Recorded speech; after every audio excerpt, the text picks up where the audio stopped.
அனைத்து சகோதர சகோதரிகளுக்கும் வணக்கம். நான் மகளிர் சுய உதவி குழு மூலியமாக இன்றைக்கி உணவு திருவிழா வச்சுருந்தேன். அந்த உணவு திருவிழாவில் ஒரு நிறைய குழு இதில் கலந்துக்கிட்டாங்க.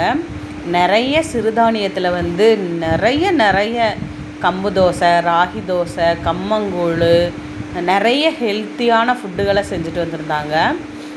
ஒவ்வொரு குழுவுலையும் ஒவ்வொரு மெம்பர்ஸ் ஒவ்வொரு சிறுதானியத்தில் செஞ்சு கொண்டு வந்தாங்க. அது ஜட்ஜ் பண்ணுறது யார் அப்படின்னா எங்கள் ஊராட்சியில் இருக்க ஊராட்சி கிளர்க்கு தான். அவங்க தான் ஏன்னா நம்மளோட சார்பில் நம்மளோட கிளர்க்கு தான் செலக்ட் பண்ணுவாங்க. அவங்க எல்லா டிஷ்ஷையும் டெஸ்ட்டு பண்ணிவிட்டு நல்லா அதாவது நல்லா கேள்வி கேட்டாங்க. பதிலே அவங்களால சொல்ல முடியாத அளவுக்கு இந்த என்ன சிறுதானியத்தில் செஞ்சதா, இது அடுப்பில் தானே செஞ்சது, இது அதாவது நெருப்பு இல்லாமல் சமைச்சதா, இது ராகி தோசை, இதில் என்னென்ன போட்டிருக்கீங்க அப்படின்னு சொல்லும்போது மக்கள் நிறைய ஆர்வத்தோடையும் இது போல் நிறைய பதில்களையும் அவங்க சொல்லிகிட்டு இருந்தாங்க.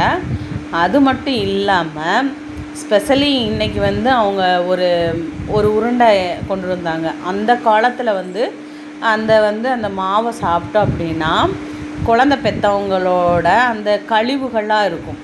அந்த கழிவுகள் எல்லாமே வெளியில் வருமா. அந்த உருண்டை இந்த கருப்பு கலரில் ஒரு இது மாதிரி கொண்டு வந்தாங்க. அதுக்கப்புறம் அது ஓகே. அதுக்கப்புறம் இது என்ன கேட்டோம், அதாவது ராகி மாவும் திணை மாவு அப்படின்னு சொல்லிட்டு ஒரு 5 வகையான தானியத்தில் தோசை செஞ்சுட்டு வந்தேன் நாங்கள். அதுக்கு சட்னின்னு பார்த்துட்டோம் அப்படின்னா இது கம்பு தோசை, ராகி தோசை, 5 வகையான நவதானிய தோசைகள். அதுக்கப்புறம் இன்னொரு குழு புட்டு,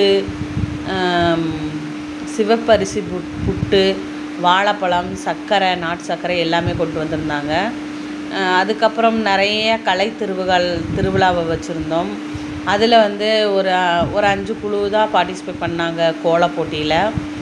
அதில் first prize, second prize, third prize, fourth, ஃபிஃப்த்துன்னு சொல்லிவிட்டு ஒவ்வொருத்தருக்கும் ஒவ்வொரு ப்ரைஸு கொடுக்கணும்னு சொல்லி மேடம் கேட்டுக்கிட்டாங்க.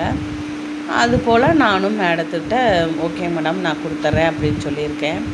அதுக்கப்புறம் இவங்க நீங்கள் என்ன டிஷ் கொண்டு வந்தீங்க அப்படின்னு சொல்லி கேட்கும்போது நான் முளைக்கட்டிய பயிர் கொண்டு வந்திருக்கேன் மேடம் அப்படின்னு சொல்லிவிட்டு அவங்களே நிறைய வெரைட்டிஸ் கொடுத்தாங்க.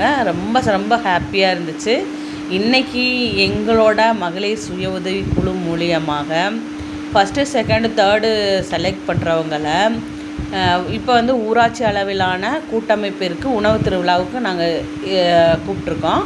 இதுலேருந்து ஃபஸ்ட்டு, செகண்டு, தேர்டை கூப்பிட்டு நாங்கள் வட்டார அளவிலான உணவு திருவிழாவில் வைப்போம். அங்கே செலக்ட் ஆகிறவங்கள திண்டுக்கல் கலெக்டர் ஆஃபீஸில், அதாவது மாவட்ட அளவில் உணவு திருவிழாவில் அவங்கள செலக்ட் பண்ணுவோம். அங்கேருந்து first prize, second prize, third ப்ரைஸுக்கு நிறைய ப்ரைஸ் கொடுப்பாங்க. வாங்கிட்டு இது பண்ணுவோம். இதே போல் நிறைய மக்கள்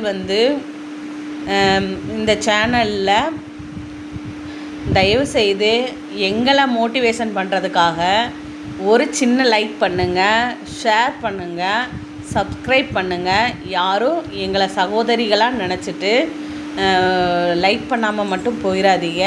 நாங்கள் என்ன சொல்ல வர்றோன்னு தயவுசெய்து கேளுங்க. உங்களை நம்பித்தான் நாங்கள் இந்த மாதிரிலாம் நிறைய வீடியோஸுகளை நான் போடுறோம். இது போல் இன்ட்ரெஸ்ட்டாக வீடியோ போடணும் அப்படின்னா என்னோடய சேனல் சிங்கர் ஜனனி IASக்கு லைக் பண்ணுங்கள்.